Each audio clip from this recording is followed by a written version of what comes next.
আসসালামু আলাইকুম। অনেক ঘোরাঘুরির পর এখন সময় হয়েছে আবার কর্মসংস্থানে ফিরে যাওয়া, নিজেদের বাসায় ফিরে যাওয়া। তাই আজ সকাল সকাল বের হয়ে গেলাম নিজেদের বাসার উদ্দেশ্যে। তো এই যে সবাই অটোতে উঠেছে, রিক্সায় করে এখন বাস স্ট্যান্ডে আমরা যাব।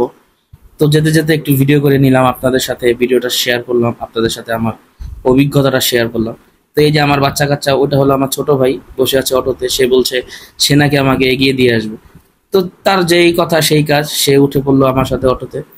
তো একসাথে আমরা চলে যাচ্ছি বাস স্ট্যান্ডের উদ্দেশ্যে। তো যেতে যেতে গ্রামের আশেপাশের যে প্রাকৃতিক দৃশ্যটা, সেটা আপনাদের একটু দেখানোর জন্য ভিডিওটা করে নিচ্ছি। তো দেখুন প্রাকৃতিক দৃশ্যটা কেমন লাগছে। অবশ্যই যদি ভালো লেগে থাকে আমার কমেন্ট বক্সে আপনারা জানিয়ে যাবেন, এবং যদি সম্ভব হয় একটি করে লাইক ও একটি করে শেয়ার করে যাবেন। তো ভিডিওটা কিন্তু আমরা আসলে অনেক কষ্ট করেই করি, শুধু একমাত্র আপনাদের উদ্দেশ্যে। আপনারা দেখবেন, আপনারা বিনোদন পাবেন, আপনারা একটু প্রাকৃতিক দৃশ্য দেখে নিজের মনটাকে একটু উৎফুল্ল করবেন। এটাই আসলে আমার ভিডিও করার উদ্দেশ্য। তো যেতে যেতে আবারও তাদের দুইজনকে একটু ভিডিও করে নিলাম। তারা কিন্তু মামা আর ভাগিনা, তারা কিন্তু একে অপরের জান আর প্রাণ। কেউ কাউকে ছেড়ে আসতে চাচ্ছিল না। আমার ছেলে বলতেছে যাব না, মামা বলতেছে থেকে যাক।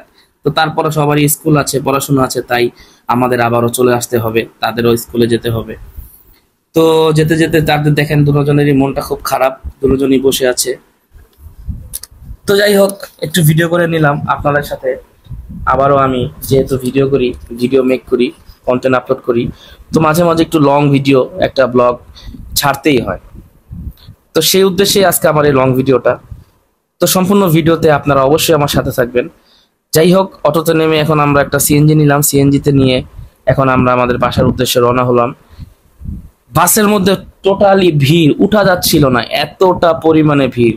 ইচ্ছে সে সবাই গ্রাম থেকে ঢাকা আসতেছে, তাদের কর্মসংস্থানে ফিরবে সেই উদ্দেশ্যে। তাই আজকে আমরা বাসে না উঠি, বাচ্চা কাচ্চা নিয়ে আমরা একটা সিএনজি করলাম, সিএনজি করে এখন উত্তরার উদ্দেশ্যে রওনা হলাম। যাই হোক, সিএনজি চলছে, এখন আমরা ফ্লাইওভারে উঠবো। ফ্লাইওভারে অলরেডি উঠে গিয়েছি।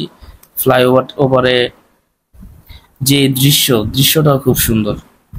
ফ্লাইওভারে একদম কলেজ গেট থেকে টঙ্গী আপনার এই নর্থ টাওয়ার, উত্তরা আজমপুর পর্যন্ত একদম ফ্লাইওভার। তো যাতায়াত সুবিধা ব্যবস্থাটা খুবই সুন্দর হয়েছে। এই যে আমার ছোট ছেলে যেখানেই উঠবে, বাস, সিএনজি, মোটরসাইকেল, প্রাইভেট কার, যেটাতেই হোক ঘুমিয়ে যাবে। তো কসাইবাড়ি রেলগেটে এসে রেলগেট সিগন্যালে পরে একটা অদ্ভুত একটা জিনিস দেখতে পেলাম। দেখেন, গ্রাম থেকে ঢাকামুখী মানুষের ঢল। ট্রেনের 1 ইঞ্চিও কোথাও কোনো জায়গা বাকি নাই। ট্রেনের ছাদ, ভিতরে বগি, সব লোড, লোড আর লোড, মানুষ আর মানুষ। তো এই ভিডিওটা আপনাদের সাথে শেয়ার করার জন্য আমি আর ভিডিওটা করে নিলাম। তো মানুষ কতটা রিস্ক নিয়ে, কতটা ঝুঁকি নিয়ে, তারপর দেখেন আবারও সেই ঢাকায় উদ্দেশ্যে রওনা হয়ে ঢাকায় ফিরছে। তো সর্বশেষ কথা হলো, আপনজনদের সাথে ঈদ করতে গিয়েছে, সেটাই বড় কিছু। আপনজনদের সাথে ঈদ করে, ঈদের আনন্দ ভাগাভাগি করে তারপর আবার ঢাকার উদ্দেশ্যে চলে আসছে। তো এত ব্যস্ততা, এত কিছু কাটিয়ে আপনজনদের সাথে যে ঈদটা করতে পেরেছে, আনন্দ ঘন মুহূর্তটা যে পেয়েছে, সেটাই অনেক কিছু। যাই হোক, সবাই আবার একে একে ফিরে আসতেছে ঢাকার উদ্দেশ্যে। তো সবাই চলে এসছে।